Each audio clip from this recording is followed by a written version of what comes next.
When, nearly 60 years ago, Senator Joe McCarthy and the Republicans conducted their figurative witch hunt, it had perhaps only one redeeming value. They never actually called anybody a witch.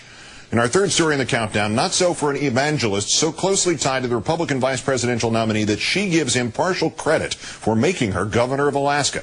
The Times of London reporting today that Pastor Thomas Muthi not only began his career by literally persecuting a woman in a Kenyan village as literally a witch, but that he boasted about it. And Governor Palin's church in Alaska boasted about it too. The details in a moment. First, a refresher on the governor's reference to him in her testimony in church this June. We forgot to talk about Pastor Muthi. Yeah, as I was mayor and Pastor Muthi was here and he was praying over me, and you know how he speaks. And he's so bold. He's praying, Lord, make a way, Lord, make a way. And I'm thinking, this guy is really bold. He doesn't even know what I'm going to do. He doesn't know what my plans are. And he's praying not, oh, Lord, if it be your will, may she become governor or whatever. No, he just prayed for it. He said, Lord, make a way and let her do this next step. And that's exactly what happened. So, again, very, very powerful coming from this church. So that was awesome about Pastor Muthi. The Times of London assembling previous reporting on Pastor Muthi. He is an African evangelist who founded the World of Faith Church, also known as the Prayer Cave, in Kiambu, Kenya in 1989. He did so after, he says, he and his late wife were called there by God because there was demonic presence in the town, being blamed for a number of fatal car accidents, among other ills. In a trailer for his evangelical video, Muthi tells how he found the source of that bad spirit. We prayed, we fasted, the Lord showed us a spirit of witchcraft resting over the place. According to the Christian Science Monitor, 6 months of praying and research led him to a local named Mama Jane. She allegedly was involved in fortune-telling and therefore responsible for what plagued Kiambu. Pastor Muthi publicly declared that she was a witch and gave her a choice, be saved or leave town. First, she stayed. Then Muthi held a crusade. 200 people joined in his grocery store basement prayer sessions. Mama Jane became a pariah. People panicked. Police raided her home. Somebody shot a snake thought to be a demon. After she was questioned and released, Pastor Muthi's witch is said to have left town. According to the Times of London, Muthi still refers to this witch hunt in his sermons, 10 of which were delivered at the Wasilla Assembly of God in the fall of 2005, during the time Sarah Palin was preparing to run for governor of Alaska. Shannon Moore is a radio journalist in that state. She joins us once again from Anchorage. Good evening. Thank you for your time tonight. Hi, Keith. This is starting to sound startling enough to be terrifying. Is this pastor's witch hunting history common knowledge in Alaska?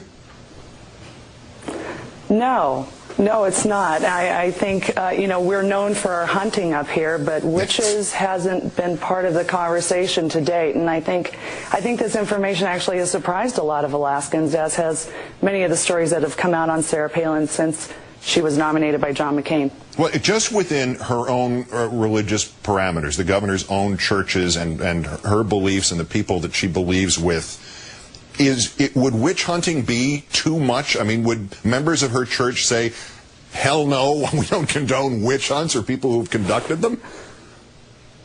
Or not out of airplanes. Yeah. I think that this church in particular, and I think all evangelical churches have their own space, and I don't know about any others, but certainly her church believes in quite a few things that seem sort of outside the realms for most of us, speaking in tongues.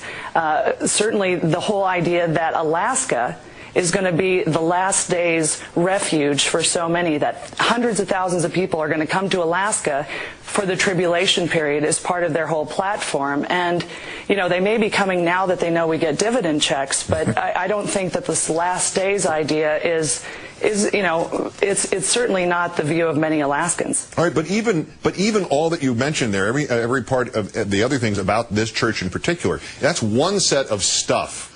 Over here is witch hunts. Witch hunts have a very bad reputation, and deservedly so, in this country. The last place where we had a major series of them 300 years ago, that part of the community changed its name to avoid association with the rest of the community. Changed its name from Salem to Braintree. Is this specifically would this be as alarming to people there and to even people in that church as it would seem to be to the average American? I think that this church in particular, they embraced him. They knew what this pastor's record was. He ran on the fact that he had, chased a witch out of a town, and that he was able to do this sort of spiritual warfare, which is something that they talk about a lot at this church. Spiritual warfare, that they're able to go into communities and really target the demonic areas and pray over them, and then actually change their crime statistics.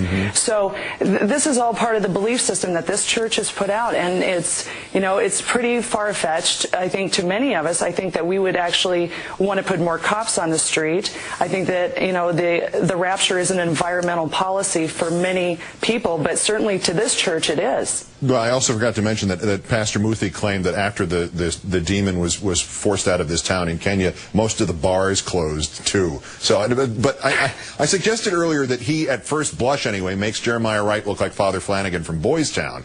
As governor, has Mrs. Palin been questioned about this man, her association with him, and specifically this one topic of witch huntery? No, I don't think so. I haven't heard people ask her this. Certainly people's right to whatever church, as bizarre as it may be, if they're selling rapture insurance or whatever, hasn't really been, that's not really part of the fray here. We try to stay on policy because people's private lives are so important to all of us. But in this case, I think that in hindsight, we should have asked her about her church more, because she does have a real fuzzy line between the separation of church and state when it has come to her governorship and her policies here. And we're not talking about something ancient. Just that tape that we saw earlier is this year, this June.